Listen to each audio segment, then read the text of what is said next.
Good afternoon मेरे सभी प्यारे बच्चे।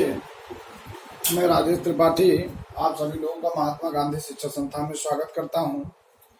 मेरे प्यारे बच्चे, आप लोगों ने मेरे पिछले लेक्चर में सारणिक के बारे में अध्ययन किए थे।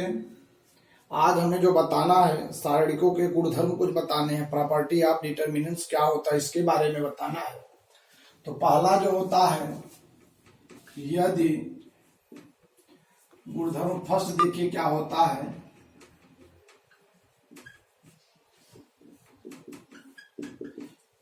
यदि किसी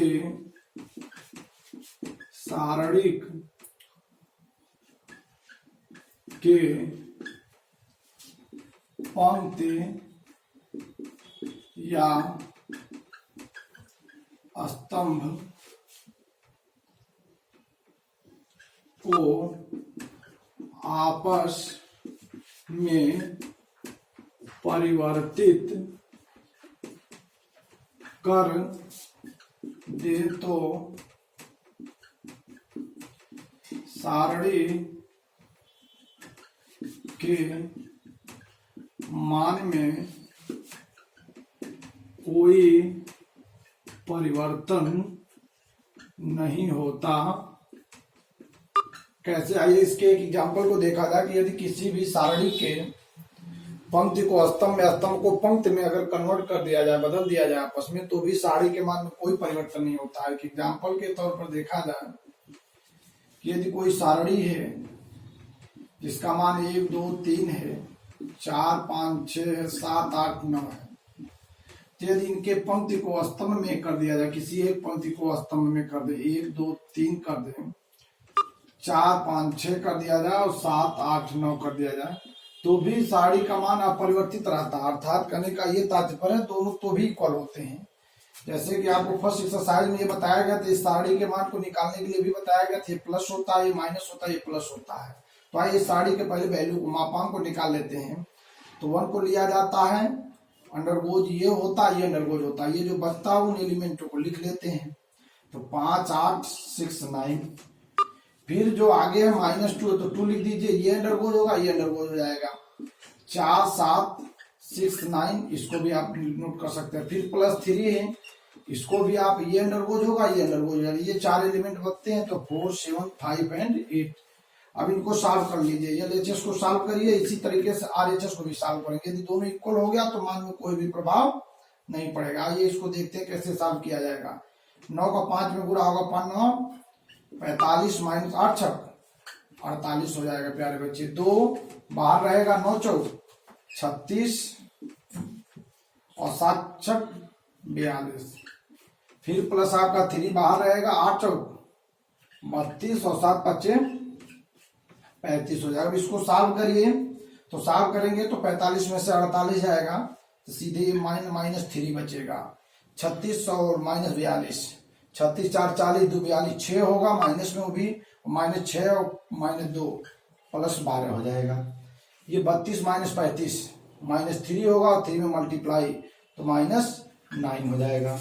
तो -9 और -3 दोनों जुड़ करके आपका 12 हो जाएगा, और ये टोटल कट करके वैल्यू क्या हो जाएगा, 0 हो जाएगा। ये तो अभी LHS को सॉल्व किए आप लोग। ऐसे ही राइट को भी सॉल्व करेंगे, दोनों यही इक्वल आएगा, दोनों 0 ही आएगा। तो इस स्थिति में इसके मान में कोई प्रभाव नहीं पड़ता है, तो इसको आप लोग स्क्रीनशॉट ले लीजिए। दूसरा जो गुणधर्म होता है वह यह होता है कि यदि किसी सारणी के पंक्ति को या स्तंभ, किसी पंक्ति या किसी स्तंभ को परस्पर आपस में ही परिवर्तित कर दिया जाए। इसमें क्या था कि पंक्ति को स्तंभ में, स्तंभ को पंक्ति में कन्वर्ट किया गया है। लेकिन दूसरा जो आपका गुणधर्म है कि यदि किसी सारणी के किसी भी पंक्ति, 2 पंक्ति को आपस में परिवर्तित कर दिया जाए, या किसी भी 2 स्तंभ को आपस में परिवर्तित कर दिया जाए। जैसे एग्जाम्पल सीधे आप लोग देखेंगे, किताब में आपको गुणधर्म है, पूरा विद्युत नोट करिएगा, केवल बोल दिया जा रहा है, यहाँ कैसे आपको जानना है। गुणधर्म दूसरा क्या है, यदि किसी भी सारणी के किसी भी 2 पंक्ति या किसी भी 2 स्तंभ को परस्पर आपस में इंटरचेंज कर दिया जाए, परिवर्तित कर दिया जाए, तो भी सारणी के मान में कोई परिवर्तन नहीं होता। केवल एक परिवर्तन होता है, अगर आपस में पंक्ति को, दो पंक्तियों को आपस में परस्पर चेंजिंग करेंगे तो केवल चिन्ह परिवर्तित हो जाता, प्लस है तो माइनस है तो। जैसे आप देख सकते हैं 1 2 3 4 5 6 7 8 9 है। यदि इनके दो पंक्ति को आपस में परिवर्तित कर दिया, तीसरे पंक्ति को पहले में, पहले को तीसरे में ले जाइए, तो 7 8 9 4 5 6 और फर्स्ट पंक्ति को थर्ड में ले जाइए 1 2 3, तो भी मान में कोई परिवर्तन नहीं होगा, लेकिन ये ऋण हो जाएगा। ये बात प्यारे बच्चे, इसको भी आपको जाना है, माइनस हो जाएगा। आप दोनों पक्षों को सॉल्व करेंगे और सॉल्व करेंगे माइनस को देखते हुए, तो आप देखेंगे दोनों पक्ष इक्वल हो जाएगा। ये गुणधर्म दूसरा होता है आपका। इसी प्रकार जो तीसरा गुणधर्म है, यदि एक सारणी को दो पंक्ति समान हो तो ऐसे सारणी का मान शून्य होता है। तीसरा जो गुणधर्म है उसके बारे में जानना है। अब आप इसको सॉल्व करके दोनों पक्ष इक्वल करके ग्रुप में आप लोग सेंड करेंगे और एक बार दोबारा फर्स्ट गुणधर्म के बारे में एक बार और चर्चाएं की जाएंगी। फर्स्ट गुणधर्म क्या है? यदि किसी सारणी के पंक्ति और स्तंभ को परस्पर आपस में बदल दिया जाए, पंक्ति को और स्तंभ में आपस में परिवर्तन कर दिया जाए, तो भी सारणी के मान में कोई परिवर्तन नहीं होता है। दूसरा गुणधर्म है, यदि किसी सारणी के किसी दो पंक्ति को आपस में इंटरचेंज कर दिया जाए, किसी दो स्तंभ को आपस में परिवर्तित कर दिया जाए, तो भी सारणी के मान में कोई परिवर्तन नहीं होता, बल्कि केवल चिन्ह बदल जाते हैं। तीसरा जो गुणधर्म आपका आता है प्यारे बच्चे, उसमें यह है कि यदि किसी सारणी के दो पंक्ति या दो स्तंभ के एलिमेंट इक्वल हो, यदि किसी, वेरी इंपॉर्टेंट है, ध्यान देंगे, ये आपके क्वेश्चन को लगाने में सहयोग करेगा। यदि किसी सारणी के दो पंक्ति या दो स्तंभ के प्रत्येक एलिमेंट, प्रत्येक अवयव बराबर है, समान है, तो ऐसे सारणी का मान शून्य होता है। एग्जाम्पल के तौर पे आप बता सकते हैं कि यदि 1 1 1 3 5 4 1 1 1, ऐसे सारणी का मान 0 होता है। क्यों? क्योंकि दो पंक्ति के वैल्यू इक्वल हो गए हैं, और जब दो पंक्ति का मान बराबर होगा तो ऐसे सारणी का मान शून्य होता है। या दो स्तंभ के वैल्यू अगर बराबर हो तो भी सारणी का मान शून्य होता है। तो प्यारे बच्चे, इसको भी आपको सॉल्व करना है। पूर्णतः विधिवत प्लस माइनस प्लस करके इसको भी पूरा विस्तार करेंगे। विस्तार करने पर आपको ये मिलेगा कि इस सारणी का वैल्यू शून्य के बराबर आ जाएगा। इसको सॉल्व करके आप लोग ग्रुप में भेजेंगे। जो चौथा गुणधर्म आपका है वो ये है कि यदि कि एक सारणी के किसी एक पंक्ति या स्तंभ के प्रत्येक अवयव को एक अचर से गुणा करा दिया जाए, तो सारणी में भी उसी अचर पद का गुणा हो जाता है। कहने का इनका तात्पर्य यह है, यदि कोई सारणी है 1 2 3 4 5 6 7 8 9, इनके कहने का यह तात्पर्य, यदि इनके प्रत्येक किसी एक पंक्ति या स्तंभ के प्रत्येक अवयव में किसी अचर का गुणा करा दिया जाए। आइए फर्स्ट में के का ही गुणा करा दें, प्लस 2k एंड 3k कर दिया जाए, 4 5 6 7 8 9। अगर ऐसा कर दिया, किसी पंक्ति में किसी एक अचर के का गुणा करा दिया गया, तो भी सारणी का मान देखिए क्या होता है। तो आपका जो सारणी का वैल्यू, सारणी के मान में पूर्णतः के का गुणा करा सकते हैं, अर्थात 1 2 3 4 5 6 7 8 9 इक्वल हो सकता है सीधे k into 1 2k and 3k 4 5 6 7 8 and 9। अब आप इसके भी दोनों पक्षों को सॉल्व करके प्रूव कर सकते हैं, बराबर कैसे होता है ये भी आप अध्ययन कर सकते हैं। इसी के साथ प्यारे बच्चे, जो पांचवा गुणधर्म होता है, यदि किसी सारणी के किसी एक पंक्ति या स्तंभ के कुछ या सभी अवयवों के प्रत्येक पद में कोई अचर पद जोड़ दिया जाए, तो वह जो सारणी होता है दो अलग अलग सारणिकों के योग के रूप में लिखा जा सकता है। वो भी कैसे, आइए उसके बारे में भी चर्चा करते हैं।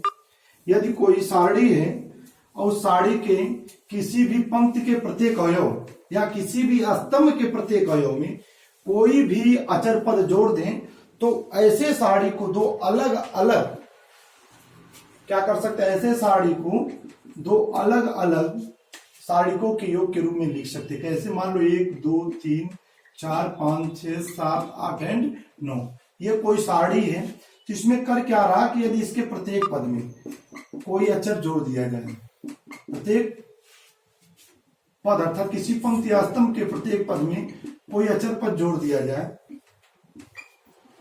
तो देखिए ऐसे साड़ी का मान किसके इक्वल होता है, ऐसे साड़ी को दो अलग अलग साड़ियों के योग के रूप में लिख देते हैं। कैसे, 1 4 7 2 5 8 3 6 एंड 9 प्लस इसी के आगे अगले साड़ी में के एंड के 4 5 एंड 6 7 8 एंड 9। इस तरीके से आप इसको नोट लिख सकते हैं। अलग अलग दो साड़ियों के रूप में इसको तोड़ करके भी लिखने का तरीका होता है, इसको भी आप लोगों को जानना होगा। अगला जो प्यारे बच्चे गुणधर्म होता है उसके बारे में जान लीजिए। लास्ट वाला गुणधर्म, ये गुणधर्म नंबर 5 है। 5 क्या है आपको याद होना चाहिए। यदि किसी सारणी के किसी भी पंक्ति के प्रत्येक अवयव या किसी भी स्तंभ के प्रत्येक अवयव में कोई अचर पद जोड़ दिया जाए तो ऐसे सारणी को दो अलग अलग साड़ियों के योग के रूप में लिख सकते हैं। आइए अगले गुणधर्म के जो बारे में हमें बताना प्यारे बच्चे वो भी देख लीजिए। अंतिम एंड लास्ट 6वां गुणधर्म क्या कहता है। 6वां गुणधर्म ये कह रहा है, यदि एक साड़ी के किसी भी पंक्ति स्तंभ के प्रत्येक अवयव में दूसरी पंक्ति स्तंभ के किसी संगत अवयव के गुणजों को जोड़ दिया जाए तो भी साड़ी का मान वही रहता है। इनके कहने का ये तात्पर्य है कि यदि कोई सारणी है 1 2 3 4 5 6 7 8 एंड 9 कह रहा है, इसमें अगर इसी किसी पंक्ति या किसी स्तंभ में उसी साड़ी के किसी दूसरे पंक्ति स्तंभ के प्रत्येक अवयव में किसी एक अचर पद का गुणा करा करके यदि इसमें जोड़ दिया जाए, अर्थात फर्स्ट वाले में R1 के लिए क्या कर दिया जाए कि R1 प्लस के R3 कर दिया जाए तो भी मान में कोई अंतर नहीं पड़ेगा। ये स्थिति पैदा हो जाती है। आइए देखते हैं कैसे। 1 प्लस 7K या K7, इसी प्रकार दूसरा 2 plus 8K and 3 plus 9K लिख सकते हैं। इसको 4 5 6 7 8 9 इस तरीके का होता प्यारे बच्चे। अब आप एक बात ध्यान दीजिएगा, जो ऊपर लिखे हुए हैं इसको आप अगर तोड़ना चाहते हैं तो तोड़ करके भी कैसे इसको तोड़ेंगे, उसको अलग अलग योग के रूप में प्रॉपर्टी नंबर 5 लगा सकते हैं उसमें, और लगाएंगे तो यही आ जाएगा। कैसे देखिए, 1 2 3 4 5 6 7 8 एंड 9 लिख सकते हैं। फिर प्लस ये अलग से लिख सकते हो, K7 8K 9K 4 5 and 6 7 8 and 9। होता क्या बेटा, ध्यान देने की आवश्यकता, प्रत्येक पंक्ति में K का मल्टीप्लाई हो के बाहर भी आ सकता है। तो आप इसको लिख सकते हो 1 4 7 2 5 8 3 6 9। अब आप यहां अगर K कॉमन बाहर ले जाएंगे तो आपका 7 8 9 4 5 6 7 8 9। यहाँ प्रॉपर्टी नंबर 3 लग जाएगा कि यदि किसी भी साड़ी में दो पंक्ति या दो स्तंभ के प्रत्येक अवयव यदि समान हो तो ऐसे साड़ी का मान 0 होता है। तो अब आप इसका वैल्यू आपका 0 हो जाता है, इस साड़ी का मान 0 हो जाता है, K वहां गुणा कराएंगे वही होगा, अर्थात हर हाल में इसका जो वैल्यू हुआ यही बचा लेफ्ट वाला। तो इस तरीके से ये 6 गो प्रॉपर्टी हैं। इन 6 प्रॉपर्टियों को आप लोग सॉल्व करके विधिवत ग्रुप में भेजेंगे, तब आपका एक्सरसाइज नंबर 4.2 लगाया जाएगा।